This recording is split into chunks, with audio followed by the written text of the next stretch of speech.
साखरे नाम विश्रुतं तेषां चरणसान्निध्या देवा मुक्ता भवन्ति साखरे वंशविख्यातं ज्ञानदानपरायणं विनायकं गुरुं वन्दे भवबन्धविमुक्ते ज्ञानप्रतापविलसत्वचनामृतं च अद्वैतभावपटुता हितबुद्धिरस्य ज्ञानेश्वरस्तु भगवान् अवतीर्णेव श्रीरंगनाथ गुरुराज नमोस्तु तुभ्यं।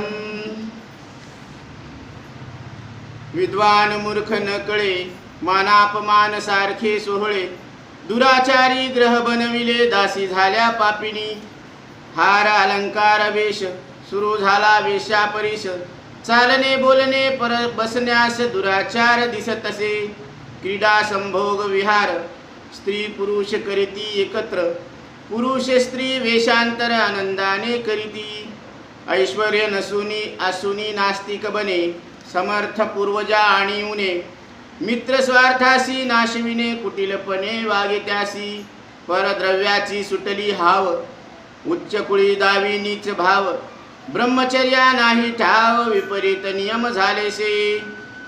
श्रीराम मंदिर संस्थान समतानगर सेलू येथे श्री संत सावतामाळी महाराजांचं चरित्र या ग्रंथाचं अध्ययन चालू आहे।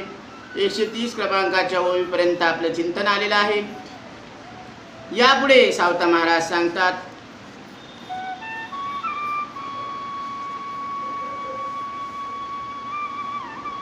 विद्वान आणि मूर्ख यांच्यातला फरक कळेना झाला। दोघांना सारखा मान अपमान मिळू लागला। दुष्ट आचरणाचे घर बनले, मोल करीन पापी झाल्या। हार दागिने पोशाख वेशासारखे सजू लागले। चालणे बोलणे बसणे यांचा दुराचार दिसत होता। खेळ अंघोळ संभोग स्त्री पुरुष एकत्र करू लागले। पुरुष स्त्रीचे वेश आनंदाने घेऊ लागले। श्रीमंत लोक नास्तिक होऊ लागले। पूर्वजांना मी कमीपणा आणू लागले। स्वार्थासाठी कपटाने मित्रासोबत राहू लागले। दुसऱ्याच्या धनाची हाव सुटलेली आहे। उच्च कुळातले परंतु नीच भाव दाखवू लागले। ब्रह्मचर्य सोडून विपरीत नियम झाले। ब्रह्मचर्या वाचून अभ्यास होत नाही। ब्रह्मचर्यावीन अध्ययन अध्ययनावीन ब्रह्मचर्य जाण गुरु सेवा त्यागिली पूर्ण गुरु शिष्याला मित्र म्हणे। माता पितर होऊन दीन पुत्रापाशी मागे अन्न असमर्थ स्थिती वृद्धपण निर्लज्जपणे जगतसे। विद्वान धंदा करीती मूर्ख वागे दंभगती शिष्य ऐकेना सद्गुरु उक्ती सेवा करीती शिष्यांची। सासू सासऱ्या देखत सून नोकरासी करे शासन पतीसी वागवी हुकुमाने पती पूर्ण आज्ञेत। पित्याने द्रव्य संपूर्ण पुत्राप्रती दिले वाटून हरतरे राखे पुत्राचे मन उलट दूषण देती त्या। ब्रह्मचर्या वाचून अभ्यास होत नाही आणि अभ्यासा वाचून ब्रह्मचर्य टिकत नाही। हे दोघांची सांगड आहे। म्हणून गुरु सेवा सोडून गुरु शिष्याला मित्र म्हणू लागले। माता पिता गरीब झाले। पोराला जेवायला मागू लागले। शिष्य गुरुचे ऐकत नाही, उलट तेच शिष्याची सेवा करू लागले। विद्वान लोक धंदा करू लागले आणि मूर्ख लोक दंभाने वागू लागले। शिष्य गुरुचे ऐकत नव्हते आणि सासू सासऱ्यासमोर सून नोकरावर सत्ता गाजवत होती। नवऱ्याला हुकूम करत होती। नवरा बायकोच्या आज्ञेत राहू लागला। बापाने सगळे पैसे पोरामध्ये वाटून दिले। सर्व प्रकारचे त्यांचे मन सांभाळले आणि त्यांना दोष देऊन ते आईवडिलांनाच उलट बोलत होते। पित्याचा अवमान करी आळशी अचेतन म्हणून मारी। कधी काम करीना घरी सांगे न्यायनीत त्यागिली। सांगे गारहाणे लोकाला दुष्टाची थोर संगत। तृणप्राय पिता मानित मातेशी आळशी रांड म्हणत न्यायनीत त्यागिली। आकाशापेक्षा उंच पिता पृथ्वीपेक्षा थोर माता त्यासी म्हणे विषयासक्त जन्मा माते दिला. बाप करिता कन्यादान ऋतुकाली नसे स्त्री गमन. अनाथ बालास माता जपेना पुत्राधीन स्त्रियांच्या. ग्रह जळोनी सर्व गेले चोराने सर्व द्रव्य नेले. राजाने सर्वस्व हरिले हसती त्या मित्रही. वडिलाचा अपमान करून हे आळशी दगड म्हणू लागले होते. दगड मारत होते. घरात कधी काम करत नाही म्हणून लोकांना गाऱ्हाणे सांगत होते. दुष्टाच्या संगतीत बापाला कचरा समजत आणि आईला आळशी रान म्हणत न्याय नीती सोडून दिली. आकाशापेक्षा उंच पिता आहे, त्यांचं कर्तृत्व किती आहे. आकाशापेक्षा उंच आहे. पृथ्वीपेक्षा श्रेष्ठ आई आहे. ही पृथ्वी संपूर्ण जगाला पालन पोषण करते आणि या आईनं या बाळाचं पालन पोषण केलेलं आहे. आणि या मानवी देहाचं पालन पोषण करणं याला फार महत्त्व आहे. कारण देवानंतर नरदेहाचा दुसरा नंबर आहे. कारण नाशिवंत देता ब्रह्म येती हाता, ऐसियाची कथा पुराणात. असा हा पवित्र देह मातेनं आपल्या उदरातून 9 महिने 9 दिवस वाढवला आणि हे तिथंच तयार झालेला आहे. म्हणून त्या आईवडिलांचे उपकार आहेत, परंतु त्या आईवडिलांचे उपकार सुद्धा विसरले. पृथ्वीपेक्षा श्रेष्ठ आई त्यांना विषय भोगाने पोरं पैदा केले, याच्यात काय उपकार केले असे म्हणत होते. बाप कन्यादान करत नव्हता, ऋतुकाळात स्त्री भोगत नव्हता, अनाथ लेकराला आई जपत नव्हती, पाजत नव्हती. पोरं बायकाच्या अधीन होते. घर जळून गेले, पैसा चोराने चोरून नेला. राजाने सर्वस्व हरवून घेतले. त्याचे मित्र सुद्धा हसत होते त्याच्यावर.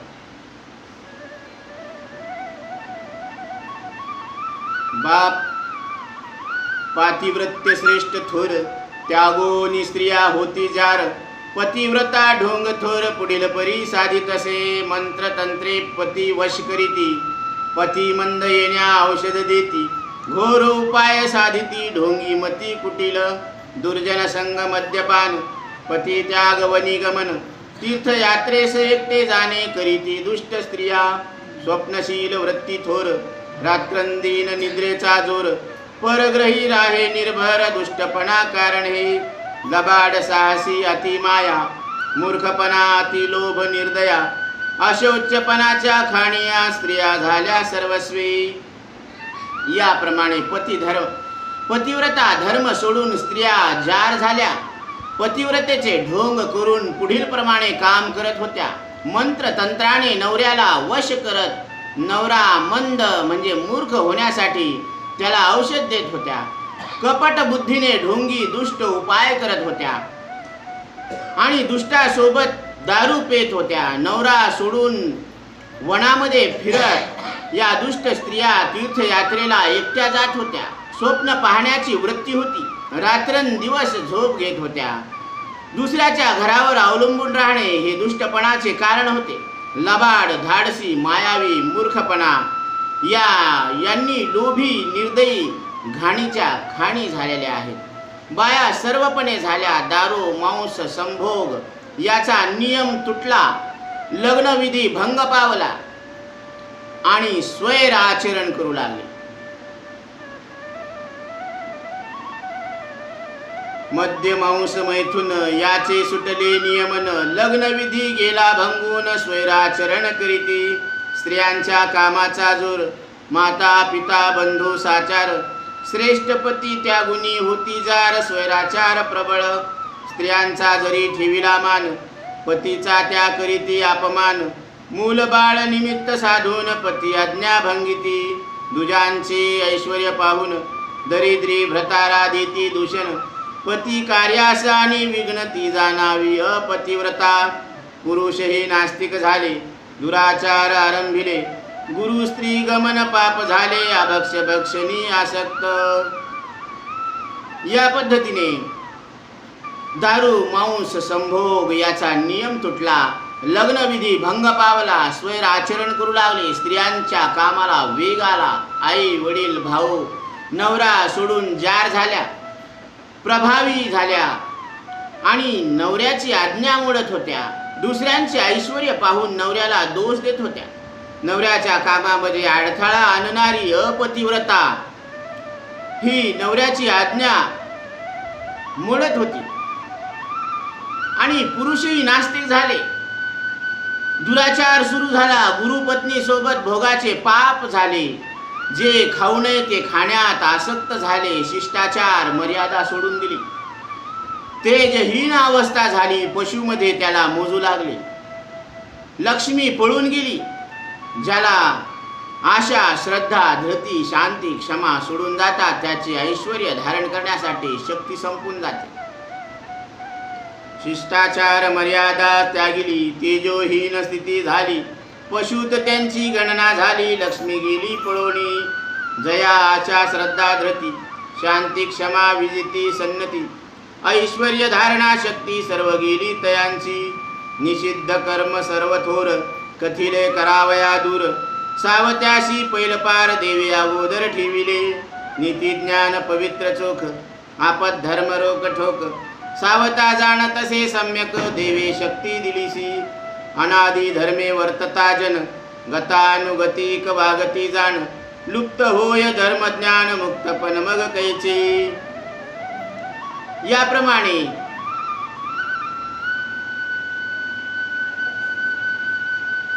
तीर्थ सर्व निषिद्ध कर्म दूर करू नये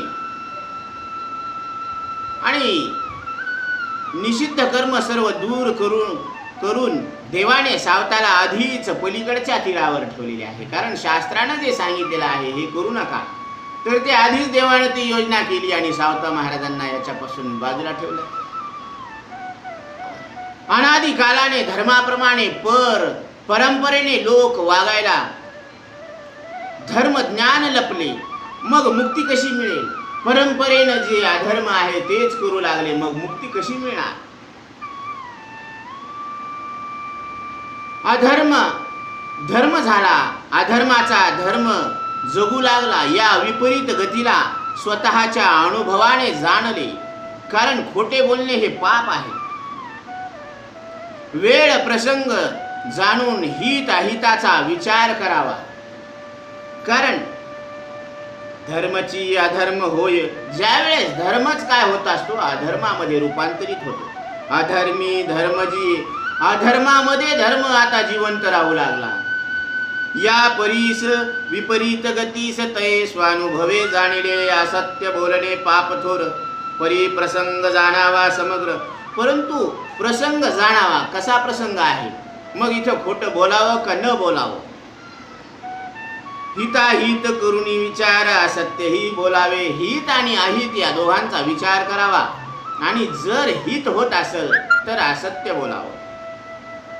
सर्वांचे लग्न समयी रती भोगाचे विषयी. सर्वनाशाचे ठाई असत्य बोलणे धर्मची. आता एखादं लग्न समारंभ आहे, ते लग्न जर मोडत असेल आणि आपल्या खोट्या बोलण्याला जर दोघांचा संसार सुरळीत चालत असेल तर तिथं खोटं बोलायला काय हरकत नाही. रती भोगाचे विषयी सर्वनाशाचे ठाई असत्य बोलणे धर्मची. दुष्ट प्राण घेत असता चोर ग्रही आले असता. आता एखादा दुष्ट प्राण घेऊ लागला त्यावेळेस खोटं बोलावं लागतं. चोर घरामध्ये आले तर तिथं सुद्धा खोटं बोलता येतं. सज्जनांचे कार्य साधिता. असत्य हे थोर पुण्य सज्जन. म्हणून सज्जनाचं जर कार्य करून घ्यायचं असेल, धर्म कार्य जर करून घ्यायचं असेल तर तिथं खोटं बोलायला काही हरकत नाही. मांगाचे कर्म दुष्ट दिसे परी तो राजाज्ञा पाळीत असे. आता यांचं काम म्हणजे वाईट दिसतं, पण ती राजाज्ञा पाळायला लागली. आयुष्यभर फाशी देत असे तरी तो असे निष्पाप. त्याने राजाज्ञेनं सगळ्यांना फाशीची शिक्षा दिलेली आहे. मग हे पाप झालं का नाही? झालं. लोकांना फाशीची शिक्षा देणं हे पाप आहे, पण राजाज्ञा पाळणं हे पुण्य आहे. कारण त्या पापापेक्षा वर राजाज्ञा आहे. म्हणून राजाची आज्ञा पाळणं हे पुण्याचं काम आहे. सत्य धर्म जगी थोर परी प्रसंगी होय आसार. कसायाची चुकोनी गुरे. गेली असती रानात ती गुरे. एकास पुसली तेने ती दाविली वहिली. सद्गुरु सदरूपे पाप क्रिया झाली मिळाली त्या अधोगती. सत्यासत्य परम गहन मुग्ध होती विचक्षण, एक पत्नी एक बाणी रामासून कांचन मृगे भुललासे. आता इथं अशी कथा आहे की जगामध्ये सत्य धर्म मोठा आहे, पण प्रसंगाने तो आसार ठरतो. कसायाची गुरे चुकून रानात गेली, ती गुरे एकाला विचारली कुठे गेली, आणि त्याने ती खऱ्याने दाखवली तर ते पाप होऊन त्याला अधोगती होती. कारण त्याला वाट दाखवून सुद्धा ते कुठे नेणार आहे, ते कुंटण खाण्यातच जाणार आहे, म्हणून त्याला वाट दाखवू नये. खरे खोटे कळणे अवघड आहे, राहणे सुद्धा गप्प होतात. एक वचनी एक पत्नी राम असून हरणाच्या चमड्याला भुलले. पुण्यवान धर्मराजा द्यूत खेळून बायको हरला. पुण्यराशी धर्मराजा द्यूत खेळून हरली भाजा. विपन्न अवस्था येता सहजा बुद्धी होय भ्रमिष्ट. दुसऱ्या ते नावे ठेवण्यात शिष्टपण सगळे दावित. परी प्रसंग येता आपणा प्रत होती भ्रमित ते धवा. ही फार मोठी गंमत आहे पहा की पुण्यवान धर्मराजा द्यूत खेळत बायकोला हरला. संकटरूपी दुर्दशा आल्याने सहज बुद्धी भ्रमिष्ट होत असते. संकट आल्यानंतर दुसऱ्याला नाव ठेवण्यामध्ये सगळे शिष्टपणा दाखवतात, पण आपल्यावर संकट आल्यावर तेव्हा भ्रमित होत असतो. असे हे प्रसंग धर्म आणि विकासाचे कर्म सावताने प्राप्त केले ते ऐका भाविक हो. आता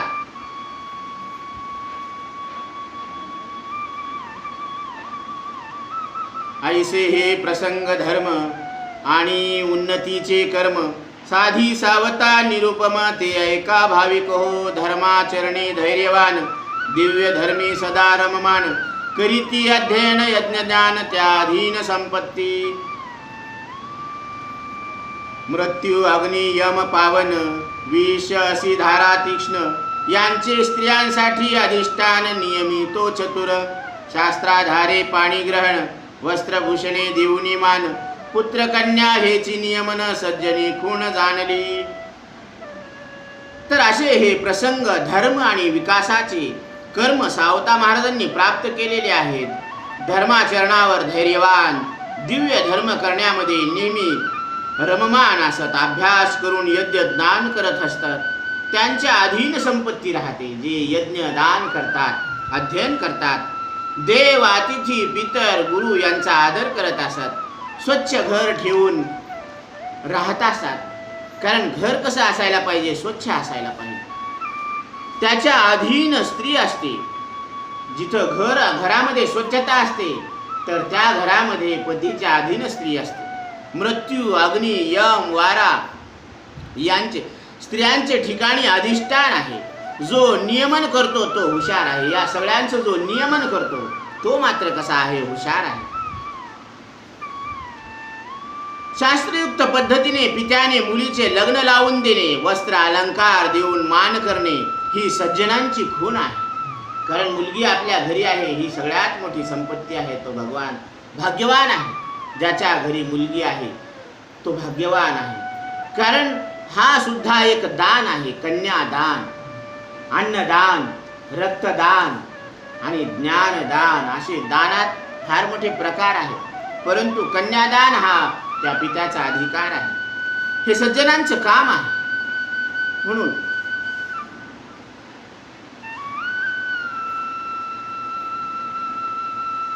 स्त्रिया बलहीन कोमल नाजूक, पती त्यांचा आधार चोख. निष्काम ठेवा मोक्ष देक, स्त्रिये प्रती अर्पावा आपण होऊन मुक्त. स्त्रिये नसे मोक्ष प्राप्त, पती देव नसे तिथे जन्म मरण असे तिला. सावत्याची पत्नी जनाबाई उपदेश घेतला लवलाही. एका सुखी रमली दोही, धन्य पुण्याई तयांची. इंद्रिय निग्रह सत्य भाषण करी संत हित चिंतन. श्रद्धाळू दान शूरपूर्ण षड्रूपूती जिंकिले. पूर्ण दया असे अंतरी, आत्मवत देखे चराचरी. पर सुख दुःखाची जाणीव थोरी, अनुग्रह थोर तयांचा. इथं फार मोठा सावता महाराजांनी संदेश दिलेला आहे की स्त्रिया कोमल नाजूक आणि बलहीन असतात. नवरा हाच तिचा आधार असतो. निष्काम मोक्ष असलेल्या नवऱ्याने बायकोला मिळवून द्यावा, हे पतीचं कर्तव्य आहे. पत्नीप्रती पतीचं कर्तव्य आहे की पत्नीला सुद्धा मोक्ष मिळवून द्यावा, प्रदान करावा. आणि आपली ही इतकी पवित्र संस्कृती आहे की या पवित्र संस्कृतीमध्ये पत्नीनं पतीला ब्रह्मज्ञानाचा उपदेश केलेला आहे. आणि हे आपण भाग योग वासिष्ठ ग्रंथामध्ये प्रभू रामचंद्रांना वसिष्ठ ऋषी ब्रह्मज्ञानाचा उपदेश करत असताना प्रभू रामचंद्रांना समाधी लागली. आणि प्रभू समाधीत असताना सद्गुरूला सांगतात की मला या निर्विकार स्थितीमधून तुम्ही बाहेर काढू नका. परंतु सद्गुरू वसिष्ठ यांना माहीत होतं की अजून धर्माची स्थापना करायची, अधर्माचा नाश करायचा आणि भक्ताचं रक्षण करण्यासाठी प्रभूंचा अवतार झालेला आहे. म्हणून यांना समाधीपासून परावृत्त करण्यासाठी, यांना सविकल्प म्हणजे व्यवहारामध्ये आणण्यासाठी त्यांना चुडाला आणि शिखिध्वज राजाची कथा सांगण्यात आलेली आहे. हा भाग आपण चुडालाख्यानमध्ये पाहिलेला आहे मागे. तर स्वतः मुक्त झाला आणि बायकोला मोक्ष मिळाला नाही तर तो पती देव नाही. तिला जन्ममरण असतेच. सावता महाराजांची पत्नी जनाबाई उपदेश घेऊन एका सुखाने दोन्ही तृप्त झाले. त्यांची पुण्याई धन्य आहे. इंद्रियांचा निग्रह केला, नेहमी खरे बोलत होते. संतांनी सांगितलेलं हित चिंतन करून श्रद्धाळू दानशूर होते. 6 विकाराला जिंकून घेतले. मनात दया भाव होता. चराचरामध्ये आत्मा पाहत होते. दुसऱ्याच्या सुखदुःखाची जाणीव होती. त्यांना मदत करत होते. गरीब, म्हातारे, रोगी, लहान, मूल, स्त्रिया संकटाच्या वेळी नेहमी दया दाखवून त्यांच्यावर प्रेम करत होते.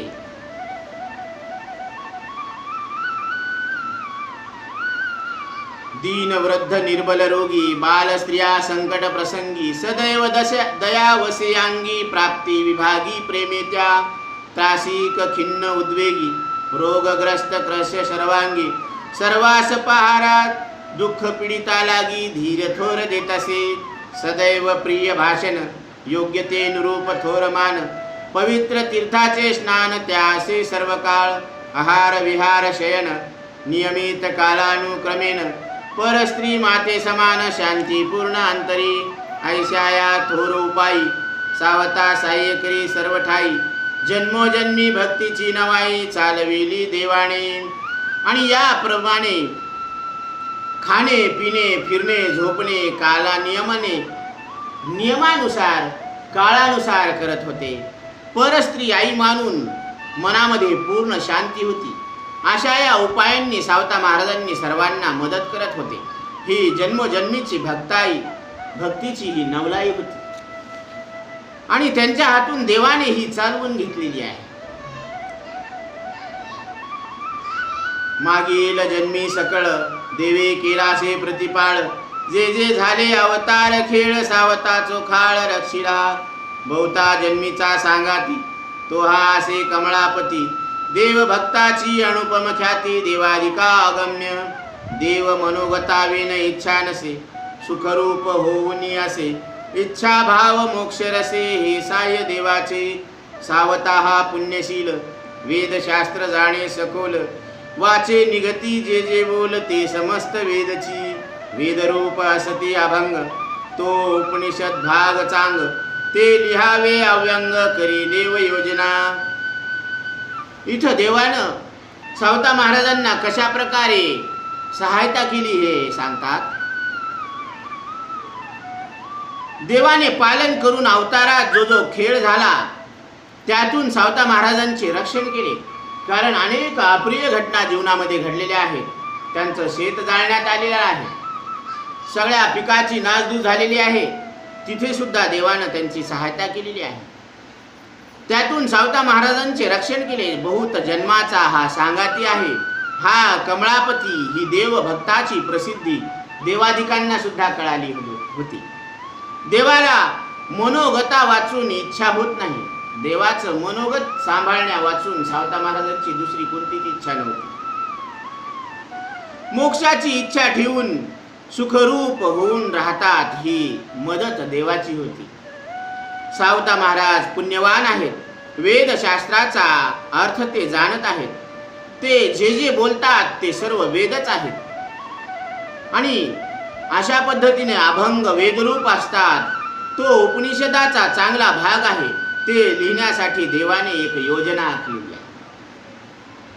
ज्ञानदेवाची ज्ञानेश्वरी सच्चिदानंद बाबा उतरी, मुक्ताबाईची वाघवैखरी ज्ञानेश्वर लिहित असे. जोगा परमानंदाचे लेखन विठोबा खेचरे केले पूर्ण, कूर्मदासाचा सुदेव निधान करी लिखाण पूर्णत्वे. चोखा मेळ्याचे अनंत थट, नामाजनीचे देव चोखट. या तुडीचा श्रेष्ठ आचाट काशिबा गुरव निस्सीम. तो तपो अवतार महाज्ञानी ब्रह्मचारी विरक्त गुणी, अनमोल तयाची लेखणी सावता वाणी लिहित असे. ते अभंग मोक्षसार मोक्षुचे प्रेम अपार, सज्जनांचे मुक्त विहार धर्मोद्धार समग्र. तर इथं सांगतात काय योजना केली महाराज देवानं. ज्ञानोबांची ज्ञानेश्वरी सच्चिदानंद बाबांनी लिहिलेली आहे, ती उतरून काढलेली आहे. आणि मुक्ताबाईचे अभंग ज्ञानोबांनी लिहिलेले आहे. जोगा परमानंदाचे लेखन विठोबा खेचराने पूर्ण केलेले आहे. कूर्मदासाचे लिखाण सुदेवाने पूर्ण लिहिलेले आहे. चोखा मेळ्याचे अनंत थटाने विठोबा अनंत थटाने लिहिलेले आहे. नामदेव जनाबाईचे अभंग देवाने लिहिलेले आहे, स्वतः देवाने लिहिलेले नामदेवराय आणि जनाबाईचे अभंग. या तोडीचा श्रेष्ठ भक्त काशिबा गुरव आहे. तो तपाचा अवतार महाज्ञानी ब्रह्मचारी विरक्त गुणी, त्याचे लिखाण सर्वश्रेष्ठ आहे. तो सावता महाराजांचे अभंग लिहित असे आणि तो अभंग मोक्षाचे सार आहेत. मुमुक्षुचे अपार प्रेम आहेत. सज्जनाचे मुक्त होऊन सर्व धर्माचा उद्धार होतो. यथार्थ रूपाने अभंगाचे सार लक्षात घेतल्यावर जन्म मरणादी संसार संपतो आणि मोक्षाच्या ठिकाणी प्रेम उत्पन्न होते. आणि हेच अभ्यासाचे सार मिळते. कारण अभ्यासा वाचून शेतकरी पापी आहे. म्हणून अध्ययनाविन शेतकरी पापी, ठाव नाही त्या स्वरूपी. देव धरणे हृदय गुंफी, सावता वाणी अमोल. कारण शेतकऱ्यांनी जर अध्ययन केले नाही, शिक्षण घेतलं नाही तर ते पापी आहेत. का?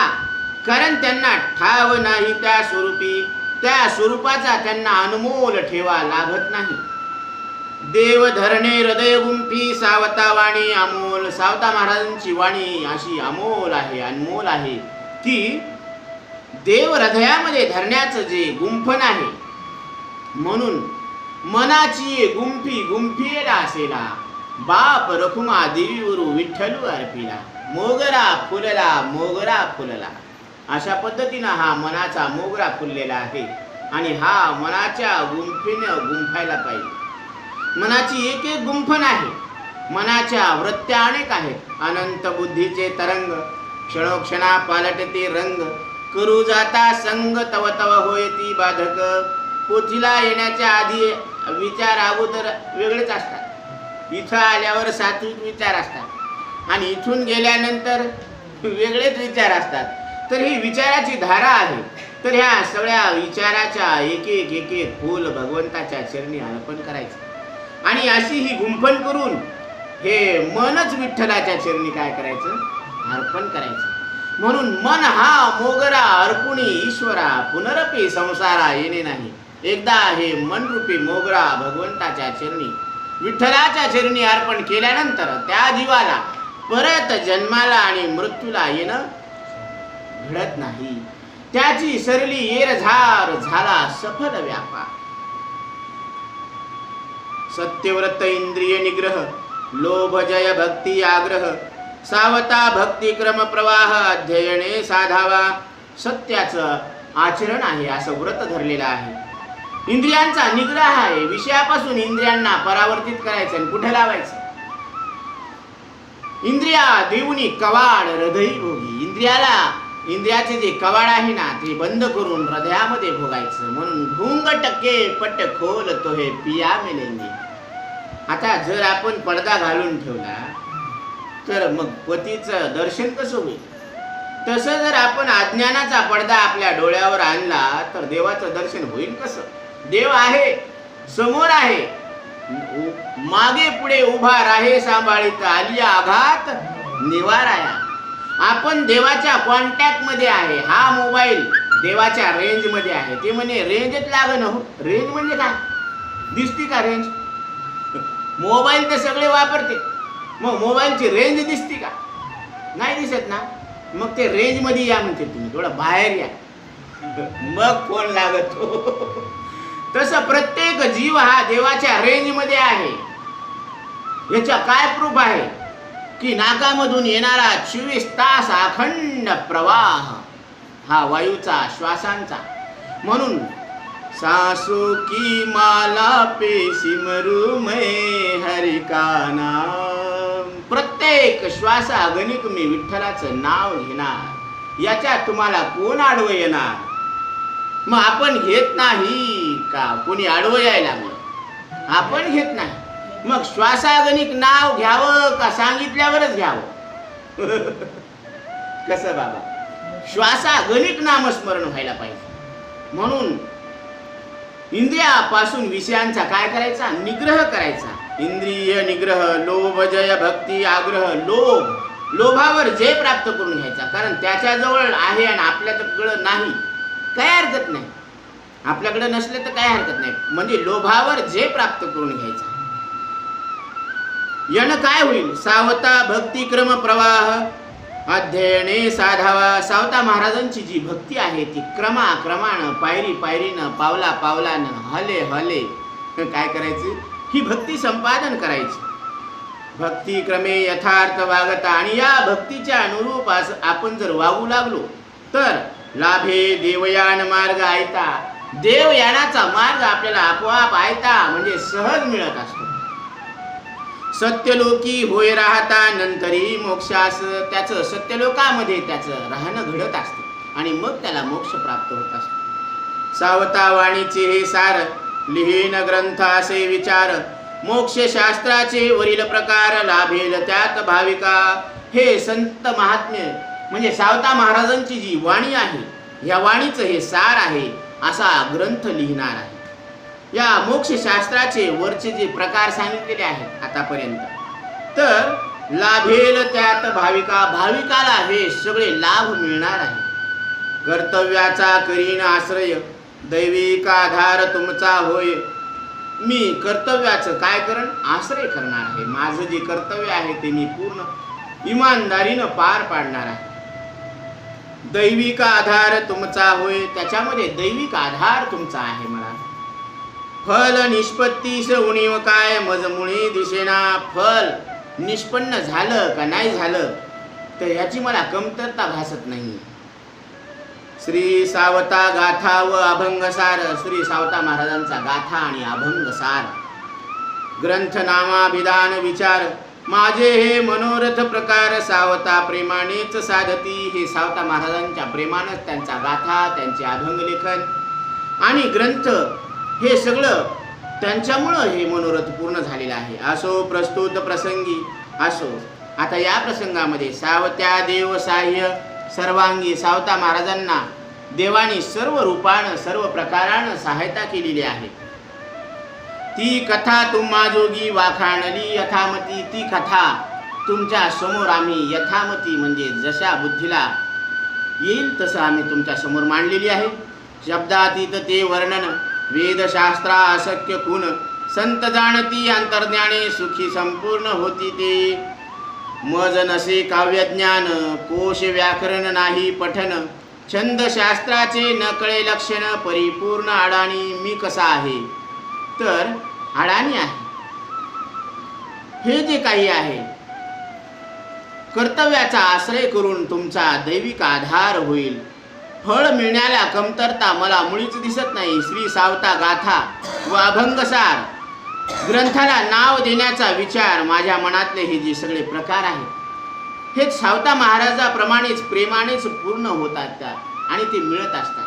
त्यांच्या प्रेमानं हे सगळं पूर्ण होत आहे. असो प्रस्तुत प्रसंगाला सावता महाराजांनी देवाने सर्वांगानेच मदत केलेली आहे. ती कथा तुम्हाला माझ्या अल्पबुद्धीने सांगितलेली आहे. शब्दातीत ते वर्णन आहे. वेद शास्त्रातील खूण सापडते. आणि संत अंतर्ज्ञानाने ती गुण जाणतात. कारण वेदशास्त्राला सुद्धा ही खूण पटत नाही, कळत नाही. संपूर्ण सुखी होतात कोण? जे ऐकतात ते संपूर्ण सुखी होतात. मज नसे काव्यज्ञान, कोश व्याकरण नाही पठन, छंद शास्त्राचे न कळे लक्षण, परिपूर्ण अडाणी परी संत कृपा थोर, श्री गुरुचा आधार सावता ज्ञानाचे सार, देवे दिले मलाची धन्य गुरु विनायक. आता मोक्ष ज्ञानी प्रेमळ चोख, देखोनी माझी आर्त भूक, सारथी दिले मला सावता तोची विनायक. सावता महाराजच साक्षात विनायक महाराज साखरे आहेत. हे जाणतील भाविक, हे भाविकांना सुद्धा लक्षात येईल. धन्य धन्य भाग्यालौकिक दिला ठेवा मोक्षाचा, त्यांचे गुण वर्णनी माझी कुंटली सेवाणी, मस्तक ठेवी पदी दोन्ही पूर्ण शांत होऊनी गेलोसे. अशा पद्धतीने मला काव्याचं ज्ञान नाही, कोश व्याकरण पाठ नाहीत, छंद शास्त्राचे लक्षण सुद्धा कळत नाही, मी पूर्ण अडाणी आहे. पण मोठी संत कृपा झालेली आहे. श्री गुरुच्या आधाराने सावता महाराजांच्या ज्ञानाचे सार देवाने मलाच दिलेले आहे. धन्य गुरु विनायक आहेत साखरे महाराज. विनायक महाराज साखरे धन्य आहेत, ज्यांनी मोक्ष ज्ञानामध्ये प्रेमळ असलेले त्यांनी माझ्या मनातली भूक जाणून घेतली आणि मला हे सार दिलेले आहे. सावता हेच विनायक महाराज आहेत. हे वेदांत शास्त्राचे ज्ञाते जाणतील धन्य भाग्य आहे. अलौकिक मोक्षाचा ठेवा मला दिलेले आहे. त्यांचे गुण वर्णन करताना माझी वाणी खुंटीत होते, म्हणून हे डोकं दोन्ही पायावर ठेवून पूर्ण शांत झालेले आहे. इति श्री सावता महात्म्य तृण निवारणम जलहा प्रापणम बीजक्षेपणम अभंग लेखनम देव साह्य कथनम नाम एकादशोध्यायः. श्री कृष्णार्पणमस्तु. श्री संत सावता महाराज की जय. या अध्यायामध्ये तृण निवारण म्हणजे शेतामधलं जे तण आहे ते निवारण केलेलं आहे, काढून टाकलेलं आहे. तसं ही अंतकरणाची जी भूमी आहे, या भूमीमधून काम क्रोध लोभ मोह मद मत्सर हे षडविकार, हे अज्ञान, याचं तण निवारण करायचं आणि ज्ञान पिकवायचं आहे. जल प्रापणम म्हणजे जल सुद्धा निर्माण केलेलं आहे विहिरीतून, आणि बीज क्षेपणम म्हणजे बीजाचं रोपण केलेलं आहे. अभंग लेखनम, ह्या अभंग लेखनामध्ये देवानं स्वतः सावता महाराजांना सहायता केलेली आहे. अशा पद्धतीनं हा अध्याय इथे पूर्ण होतो आणि आता 12व्या अध्यायाला आरंभ होत आहे. श्री गणेशाय नमः. जय जय श्री गुरुराया. श्री सावता प्रेम सखया, तुझ्या वर्णिता ज्ञान कथाया निर्मूळ झाला संसार. श्री गणेशाला नमस्कार असो. श्री गुरु राजाचा जय जयकार असो. प्रेमळ सखया श्री सावता, तुमच्या ज्ञानाने तुमच्या ज्ञानाचं वर्णन करता येत नाही. दुजेपण नष्ट झाले. अंतकरणामध्ये जे दुजेपणाची भावना होती ती नष्ट झालेली आहे. सकळ हरिरूप देखिले, साध्य साधन एके ठाई आले. पूर्ण उरले एकत्व, साध्य आणि साधन हे एकाच ठिकाणी आलेले आहे. कारण संसारामध्ये साध्य वेगळं आहे आणि साधन वेगळं आहे. जसं जे तरुण मुलं आहेत, शिक्षण घेणारे आहेत, तर त्यांची विद्या ग्रहण करणं हे साधन आहे आणि डिग्री हे साध्य आहे. काय करायचं तुम्हाला? डिग्री हासिल करायची. आता डिग्री घेतल्यानंतर ती डिग्री घेऊन नोकरी मिळवायची आहे. म्हणजे आता ती डिग्री साधन झाली आणि नोकरी साध्य झाली. आता नोकरी मिळाल्यानंतर चांगली नोकरी मिळाली, पोस्ट मिळाली, आता काय करायचं? तर आता छोकरी पाहिजे. म्हणजे नोकरी साधन झालं आणि मुलगी साध्य झाली. आता लग्न झालं आणि लग्न झाल्यानंतर आता तरी साध्य साधन भाव थांबावा ना. पण शेजारी विचारते, काय झालं बेबीला? काय झालं बेबीला? काहीच झालं नाही ना. पण यांना काळजी की बेबीला दिवस गेले का नाही. म्हणजे लोकांचं लक्ष आता मूल कधी होईल. म्हणजे आता मग ते दोघांना लक्षात येतं की आता लग्न तर झालं, पण आपल्या अंगणामध्ये काय पाहिजे? मुलं पाहिजे ना. कारण अंगण कशानं शोभलं? मुलानं. झाड कशानं शोभलं? फुलानं. आणि नरदेह कशानं शोभला? मी परब्रह्म रूप परमात्मा आहे या बोधानं नरदेह शोभलेला आहे. म्हणून या जग हे एक वृक्ष आहे आणि त्या वृक्षाचं फूल म्हणजे हा नरदेह आहे आणि त्याच्यातला सुगंध म्हणजे चैतन्य रूप ब्रह्म तुम्ही आहात. म्हणून ऋणझुणू रे भ्रमरा, सांडी तू अवगुण रे भ्रमरा. ऋणझुणू रे भ्रमरा, सांडी तू अवगुण रे भ्रमरा. अशा पद्धतीनं हे भ्रमरा म्हणजे सुमनाच्या अर्जुना, तुझं मन कसं आहे? सुमन आहे. सुमन शब्दाचा अर्थ हे चांगल्या मनाच्या अर्जुना, तुझं मन लायक आहे. हे अध्यात्म विद्या ग्रहण करण्याला तुझं मन लायक आहे. म्हणून तू लक्षपूर्वक ऐक. सगळ्या अंगाचं कान करून ऐका. आता सगळ्या अंगाचा कान कसा करावा? आहेत ना 2 कान, पण या कानानं आपण ऐकतच नाही. जसं एखादा शत्रू आपल्याबद्दल बोलू लागला तर आपण किती लक्षपूर्वक ऐकतो. सगळ्या अंगाचा कान, मुंग्या चावायला तरी त्याच्याकडे लक्ष नाही का? आपलं धोतर बेंदाळ्यात पडलं याचं लक्ष नाही. इतक्या एकाग्रतेनं ऐकते काय बोलायला. मग तितक्याच एकाग्रपूर्वक, कारण हे आपलंच आहे ना. अध्यात्मशास्त्र म्हणजे मी बद्दलची व्यवस्थित माहिती आहे. म्हणून एक सभेचं आयोजन होतं जय कृष्ण मूर्तींचं आणि तिथे एक साधक आला आणि त्यांना सांगितलं की मला 1 तास वेळ द्यायला माझ्याकडे वेळ नाही. तुम्ही मला शॉर्टकटमध्ये सांगा व्हॉट इज फिलॉसॉफी. त्यावेळेस जय कृष्ण मूर्तींनी फार समर्पक उत्तर दिलेलं आहे. Self knowledge is philosophy. आता ते म्हणले तू इथं थांबूच नको म्हणे, तू आता इथून उठ म्हणे, आता निघून जा म्हणे तू इथं. काय प्रश्न काय विचारला? अध्यात्मशास्त्र म्हणजे काय, तत्वज्ञान म्हणजे काय? आणि जय कृष्ण मूर्तींनी दिलेलं उत्तर स्वतःबद्दलची व्यवस्थित माहिती हेच अध्यात्म ज्ञान आहे, हेच तत्वज्ञान आहे, हीच ब्रह्मविद्या आहे. आता तू इथं थांबू नको, जात. आप समजने वाले समज गए हैं, ना समजे हो अनाडी.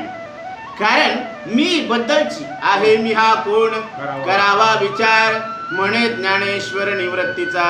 ज्ञानोबराय सांगतात की मी कोण आहे याचा विचार करणं म्हणजेच अध्यात्मशास्त्र आहे, म्हणजेच ही ब्रह्मविद्या आहे, हीच मरणमारी विद्या आहे. आणि या विद्येचं आपण श्रवण करत आहोत, सावता महाराजांच्या संगतीमध्ये आहोत. आपण फार भाग्यवान आहोत. म्हणून आपल्या घरातले सदस्य किंवा जगातले प्राणी आपल्यावर प्रेम करो ना करो, परंतु ईश्वराचं प्रेम आपल्यावर आहे ही गोष्ट ध्यानात घ्या. ये गाठ बांध, यह बात गाठ मारलो का? कारण प्रत्येक क्षणाला परिस्थिती कशी येईल काही सांगता येत नाही. म्हणून देवाचा आधार सोडू नका. जेने हा जीव दिला दान, गायीन गुण तयाचे करील चिंतन. त्याचंच मी चिंतन करणार, कारण हा जीव कुणी दान दिलेला आहे आपल्याला. सासऱ्यानं जर सोन्याची अंगठी दिली तर आपण असं बोटामध्ये अंगठी घालतो आणि म्हणतो मी याचा जावई आहे, पण बापाचं नाव घेऊन सांगा ना की मी यांचा मुलगा आहे म्हणून. इतके तर बेईमान झालो आपण की एका अंगठीसाठी आपण सासऱ्याचे गुणगान वर्णन करतो, पण ज्यांनी जन्मभर सांभाळलं त्या वडिलाचं नाव घ्यायला काय हरकत आहे की मी यांचा मुलगा आहे. व्यवहारातच आपण बेईमान झालो. तर त्या देवानं आपल्याला दिले इंद्रिय, हातपाय, कान, डोळे, मुख, बोलाया वचन, जेणे तू जोडसी नारायण नासे जीवपन भवरो. मग ज्या देवानं बोट दिलं त्याच्याबद्दल काय? त्याच्याबद्दल आपण कोणाला बोलतो का की देवानं मला हात दिले, पाय दिले, नाक दिलं, तोंड दिलं. कमल मुख राम भजन को दिया. हे कमळासारखं मुख आपल्याला देवानं कशासाठी दिलं? देवाचं भजन करण्यासाठी दिलेलं आहे. आणि आपण कोणाचं भजन करतो? संसारातल्या लोकांचं भजन करतो. म्हणून गुरुजी सांगत होते, रंगनाथ महाराज परभणीकर, कारण गुरुवर्य बापूराव महाराज परतूरकर नेहमी प्रवचनातून सांगतात की गुरुजी सांगायचे आपल्याला हे इतकं सोपं ज्ञान असून का कळत नाही? कारण आपण श्रवण वेदांताचं करतो, मनन संसाराचं करतो आणि मग साक्षात्कार दुःखाचा होतो. याला काय करणार मग आपण? सारखं मनामध्ये काय घोळायला? संसारच घोळायला. ऐकायलो काय? वेदांत शास्त्र. मग साक्षात्कार कशाचा होणार? दुःखाचाच होणार ना.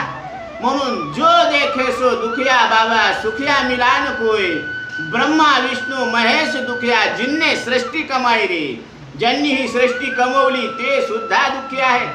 म्हणून आपणच दुःखी आहेत अशातला भाग नाही, सगळे दुःखी आहेत. हे आताच भांडून आलेलं असतं बायकोला आणि त्याला विचार कस काय, ते म्हणते बरं आहे राम राम. हे आताच भांडून आलेलं असतं घरून. म्हणून सगळे असंच आहे. म्हणून घरोघरी मातीच्या चुली आहे का, दुसऱ्या चुलीमध्ये फरक आहे का? नाही ना, सगळीकडे मातीची चूल आहे. तसं सगळे जीव दुःखी आहेत. परंतु मग सगळीच दुःखी आहेत का? नाही ना. इथं थोडा सुख तो थोडा दुःख है, सारे दुःख में कोई सुख है. ते कोणतं सुख आहे? संसाराली एक सुख आहे, आठवावे पाय विठोबाचे, आठवावे पाय विठोबाचे. संसाराली एक सुख आहे. संसारात आपण आलो तर इथं एक सुख आहे की विठ्ठलाचे चरण आपण पाहायला पाहिजे. समचरण दृष्टी विटेवरी साजिरी आहे ना.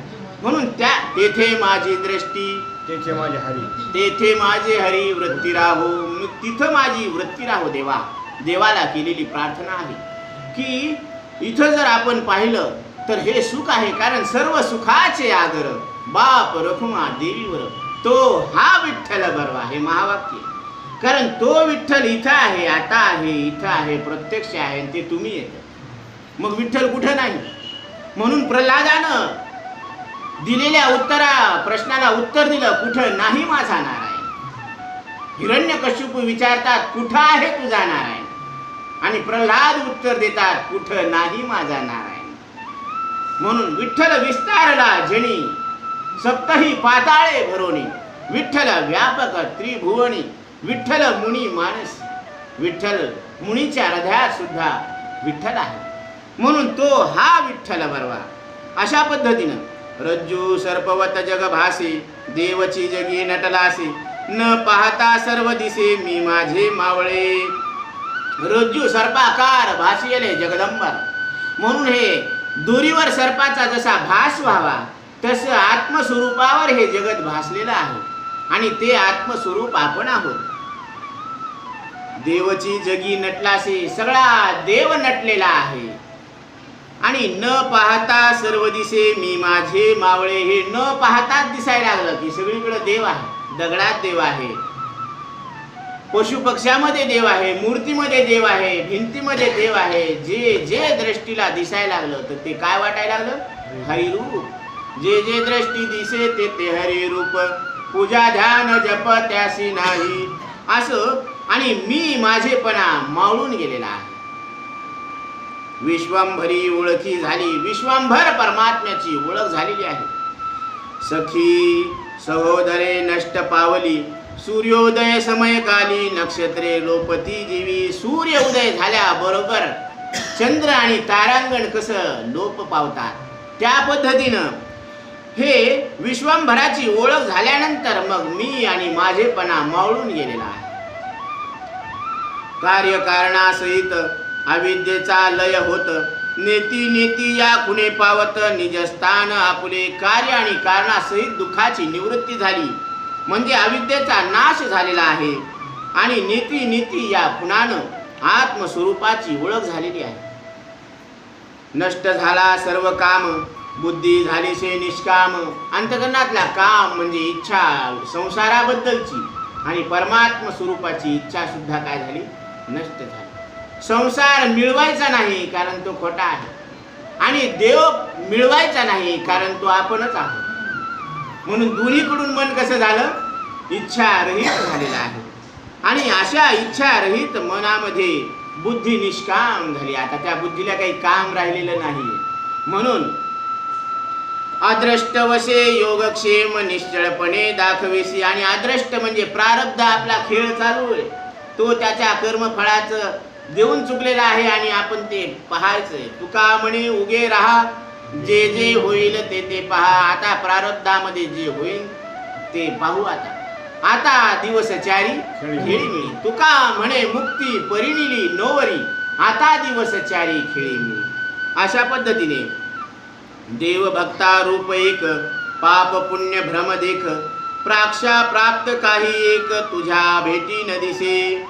देव आणि भक्ताचं रूप एकच झालेलं आहे. पाप पुण्य हे भ्रम वाटत आहे आणि प्राप्त आणि अप्राप्त असं तुझ्या भेटी वाचून काही वाटत नाही, की तुझ्या भेटीशिवाय काही अजून मिळवावं असं वाटत नाही. देव तसा तू अससी, भय मोह चिंता आशा त्यागीशी. तू असा देव आहे की तू माझ्या मनातलं भय मोह चिंता आशा ह्या सगळ्या त्याग करून टाकतो. निसंदेह स्थिती वर्तशी देवधरीशी बळकट.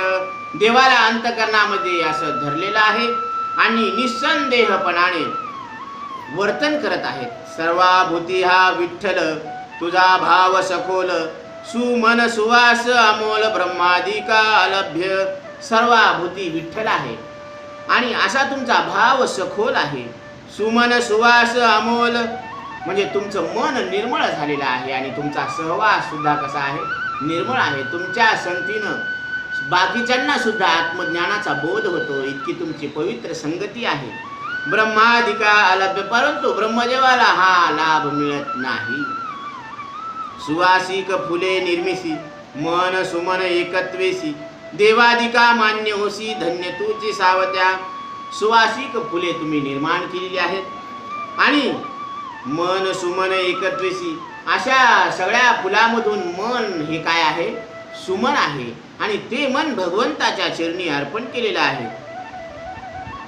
देवादिका मान्य होसी, आणि तुम्ही देवादिकांना सुद्धा मान्य झालेले आहेत. धन्य तुझी सावता, असे सावता महाराज धन्य आहेत.